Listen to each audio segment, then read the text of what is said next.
Hi hello అండి. ఈరోజు మనం ఈ వీడియోలో కొర్ర దోశ ప్రిపరేషన్ చూద్దాం. ఇందుకోసము ఒక గ్లాస్ కొర్రలు, హాఫ్ గ్లాస్ మినపప్పు, పావు టీ స్పూన్ మెంతులు తీసుకుందాం.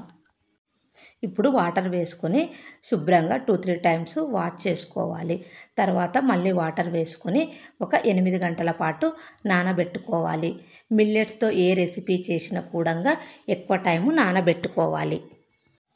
8 గంటల తర్వాత ఈ కొర్రలను మిక్సీ జారులోకి తీసుకొని కొద్దిగా వాటర్ వేసుకుంటూ మెత్తటి పేస్టులా గ్రైండ్ చేసుకొని ఒక గిన్నెలోకి తీసుకుందాం. ఒక గిన్నెలోకి వేసుకున్న తర్వాత మూత పెట్టి రాత్రంతా పులియబెట్టుకోవాలి. ఇప్పుడు నెక్స్ట్ డే మార్నింగ్ చూస్తే మంచిగా పొంగుతుంది. ఇప్పుడు ఇందులోకి తగినంత సాల్ట్, కొద్దిగా వాటర్ వేసుకొని ఈ పిండిని అంతా ఒకసారి కలుపుకోండి. మిల్లెట్స్తో ఏ రెసిపీ చేసినా కూడా ఎక్కువ టైం నానబెట్టుకుంటేనే ఈజీగా డైజెస్ట్ అవుతుంది.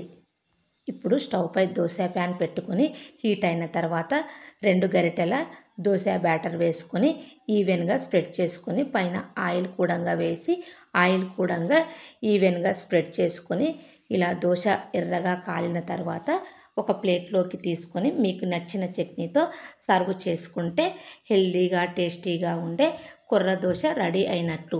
ఈ వీడియో మీకు నచ్చినట్లయితే లైక్ చేయండి, సబ్స్క్రైబ్ చేసుకోండి.